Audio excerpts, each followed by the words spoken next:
Bismillahirrahmanirrahim. Bapak Ibu rahimani wa rahimakumullah. Sebelumnya sangat banyak sekali yang bertanya kepada kita tentang hukum Maulid Nabi. Maka berangkat dari sini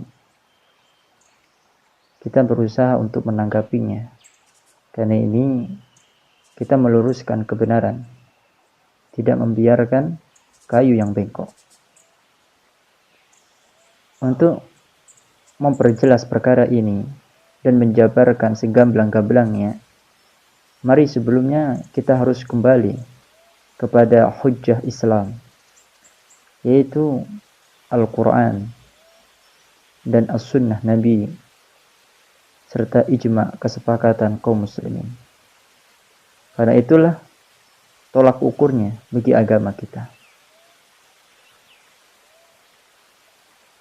Nah, di sana kita perhatikan, kita amati, dan kita konsisten dalam menilai, dalam memahami, dan dalam mengamalkannya, serta mensyiarkan kepada mad'u. Dan setelah itu, kita dapati bahwa di dalam sebuah hadis yang diriwayatkan oleh seorang sahabiah, dan beliau juga termasuk istri Nabi Shallallahu Alaihi Wasallam, yakni Aisyah binti Abu Bakar. Disebut di sana, man ahdatsa fi amrina hada ma laisa minhu fahuwa raddun. Barang siapa yang berkata-kata, berucap suatu perkara dalam urusan agama kami, padahal itu tidak datang dari agama kami, maka perkataan, ucapan tersebut tertolak. Hadis ini sahih, diriwayatkan oleh Imam Al-Bukhari dan muridnya Imam Muslim rahimahumullahu ta'ala. Diperkuat dengan riwayat yang diriwayatkan oleh Imam Al-Bukhari dengan sendirinya. Man amila amalan laisa alaihi amruna fahuwa raddun.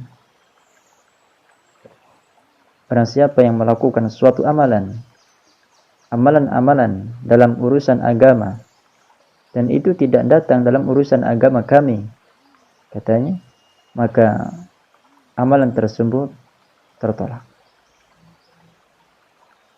Nah, hadis ini menunjukkan ketegasan dan penjelasan yang sudah amat jelas dan gamblang. Sesuatu yang baru dalam agama, bukan dalam istilah dunia ini ya, adalah bid'atun dan kesesatan. Maka Bapak Ibu rahimani wa rahimakumullah. Lalu sekarang mari kita kembali kepada perkara yang kita bahas, yakni ritual atau tradisi Maulid Nabi Sallallahu Alaihi Wasallam. Ada atau tidak dalil yang memerintahkan Maulid Nabi ini? Itu harus kita tanyakan kepada orang yang melakukan Maulid Nabi, atau kepada ustadz yang memerintahkan, bahkan menganjurkan badaunya untuk merayakan Maulid Nabi.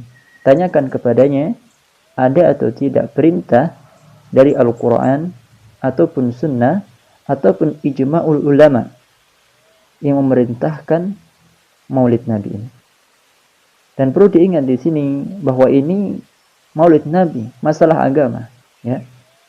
Yang dimana jika masalah agama itu yang ditanyakan adalah perintah yang memerintahkannya.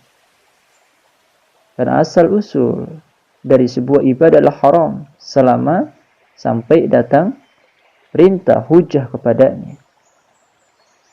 Bukan larangan yang ditanyakan. Karena ini masalah agama. Kalau masalah dunia, yang ditanyakan adalah larangan. Kita makan tahu tempe. Ada enggak larangannya? Enggak ada. Maka boleh dimakan. Kalau masalah agama, ada enggak perintahnya? Ada. Dilaksanakan. Jika tidak ada, jangan sekali-kali kita menjadi orang yang menyelisih sunnah Nabi Sallallahu Alaihi Wasallam. Nah, tentunya jawaban daripada itu adalah tidak ada dalilnya secara qat'i yang sahih memerintahkan umat Islam ini untuk melakukan ritual atau tradisi Maulid Nabi. Tidak ada. Adapun setelah kita survei, ada beberapa fakta dan sebuah realita. Orang-orang yang mensyiarkan adanya Maulid Nabi ini, mereka berkata bahwa perayaan Maulid Nabi ini kan juga dilakukan oleh seluruh umat Islam di Indonesia, Ustaz. Bahkan oleh para kiai katanya, oleh para ustadz katanya, bahkan habaib. Kok bisa dilarang? Ini dalil mereka, hujah mereka.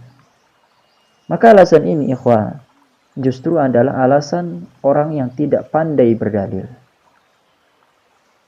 Ingat, yang harus kita garis bawahi di sini adalah suatu hukum dalam agama ini seharusnya dibangun berdasarkan Alkitab, As-Sunnah, dan ijma. Apa itu ijma? Kesepakatan kaum muslimin. Adapun di sini adat atau tradisi di sebagian negeri atau perkataan sebagian kiai atau ustadz atau habaib atau ahli ibadah yang lain, maka ini tidak bisa menjadi dalil untuk menyanggah perkataan Allah dan sunnah Rasulnya. Dan ketahuilah, barang siapa meyakini bahwa ada tradisi menyelisihi yang menyelisih sunnah ini telah disepakati, karena umat Islam katanya telah menyetujui dan tidak mengingkarinya, maka keyakinan semacam ini jelas kekeliruannya dan kesalahannya.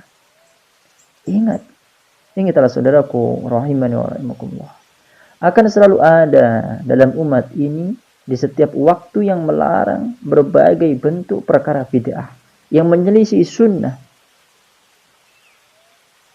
seperti perayaan Maulid Nabi atau tahlilan contohnya yang biasa dilakukan oleh mayoritas kaum muslimin.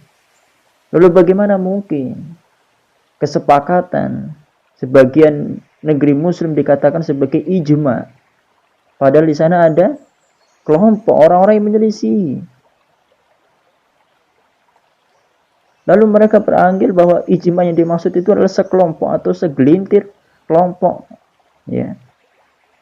masyarakat yang melakukan, maka ini tidak benar. Dan ketahuilah, ikhwah rahimani wa rahimakum, semoga Allah Subhanahu wa taala memberikan taufik kepada sahabat-sahabat kita, teman-teman kita yang masih berdalil adanya Maulid Nabi. Ketahuilah bahwa mayoritas ulama tidak mau menggunakan amalan penduduk Madinah. Ini terjadi di masa Imam Malik bin Anas, yang dimana kita ketahui bahwa Madinah itu sendiri tempat Nabi Shallallahu Alaihi Wasallam berhijrah dari kota Mekah menuju kota Madinah. Nah, pada waktu itu para ulama pada zaman Imam Malik bin Anas, mereka tidak menjadikan amalan-amalan penduduk Madinah sebagai dasar hukum dalam beragama. Dan mereka paham itu. Tetapi yang menjadi sandaran hukum adalah sunnah Nabi Sallallahu Alaihi Wasallam. Jadi mereka tidak mau menjadikan kota Madinah penduduknya untuk mengikuti tradisi mereka, tidak. Karena mereka paham yang diambil adalah sunnah Nabi, bukan tradisi yang dilakukan orang-orang penduduk Madinah. Jelas ya? Nah, lalu bagaimana mungkin kita berdalil ikhwah dengan kebiasaan sebagian negeri muslim yang tidak memiliki keutamaan yang sama sekali sebanding tentunya dengan kota Nabi, yaitu Madinah. Dengan mereka mengatakan Indonesia mayoritas mengamalkannya. Apa bandingannya dengan kota Nabi, yang dimana pada zaman Imam Malik bin Anas saja mereka mengklaim ini bukan perkara amalan penduduk Madinah, ini perkara sunnah Rasul. Jadi yang menjadi dasar adalah sunnah Rasulnya, bukan menjadi dasar di sana ada sebagai amalan-amalan penduduk Madinah. Begitu juga realita yang terjadi sekarang. Jadi yang diambil adalah sunnah nabinya, bukan mayoritas yang dilakukan di suatu negeri itu. Dan perlu diperhatikan pula, tersebarnya suatu perkara atau banyaknya pengikut bukan dasar bahwa perkara yang dilakukan adalah benar. Bahkan apabila kita mengikuti kebanyakan manusia, maka mereka akan menyesatkan kita dari jalan Allah Jalla fi'ula. Jadi ini berarti kebenaran itu bukanlah diukur dari banyaknya orang yang melakukannya. Dan tolong diperhatikan di sini ada firman Allah pada Quran surah Al-An'am ayat 116. Wa in tuti aktsara man fil ardi yudilluka an sabilillah. Dan jika kamu menuruti kebanyakan orang-orang yang berada di atas muka bumi ini, niscaya mereka akan menyesatkanmu dari jalan Allah. Dan ini ayat yang menunjukkan secara qat'i, secara jelas, kebanyakan mayoritas orang melakukan suatu amalan bukan menjadi dasar kebenaran amalan tersebut. Lau kana khairan masabaquna ilaihi. Kalau itu baik, amalan itu baik, maka tentu orang-orang terdahulu dari kalangan salaf, yakni para sahabat, orang-orang soleh, para tabi'in, tabi'ut tabi'in, dan generasi-generasi yang berada di atas manhaj mereka sudah terlebih dahulu melakukannya. Tapi faktanya apa? Tidak pernah ditemukan suatu dalil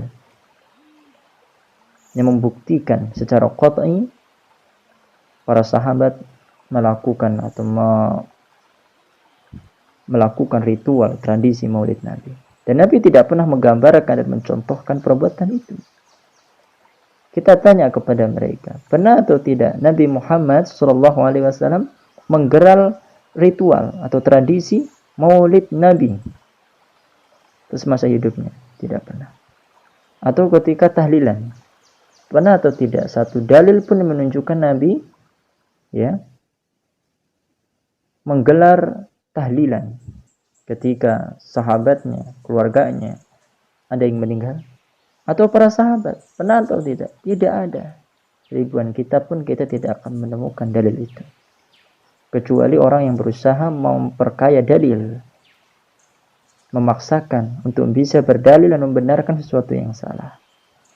Mereka akan berdalil dan mereka tidak selektif dalam memilih dalilnya. Mereka bawa perkataan fulan, kiai fulan, ulama fulan. Atau ketika bertemu dengan hadis, mereka takwil hadis tersebut. Atau kebanyakan dari mereka tidak selektif tentang keabsahan hadis tersebut. Maka dalam agama ini tentu semuanya telah diatur. Dan agama ini adalah agama yang lurus, yang tidak ternodai oleh bid'ah dan khurafat. Karena bid'ah dan khurafat seluruh amal perbuatan akan dihisab oleh Allah Subhanahu wa taala. Maka dai, para ustaz, seharusnya mereka kembalikan urusan ini kepada Al-Qur'an, As-Sunnah wal Ijma'. Tidak semata untuk mengembangkan ketenaran baginya atau memaksimalkan ego sesaat atau mempertahankan jamaahnya. Atas dasar seperti ini, maka sungguh perbuatan ini adalah perbuatan yang sangat sia-sia. Rugi orang-orang semacam itu. Dan semoga Allah Subhanahu wa taala senantiasa memberikan kita taufik untuk mengikuti kebenaran, bukan mengikuti kebanyakan orang.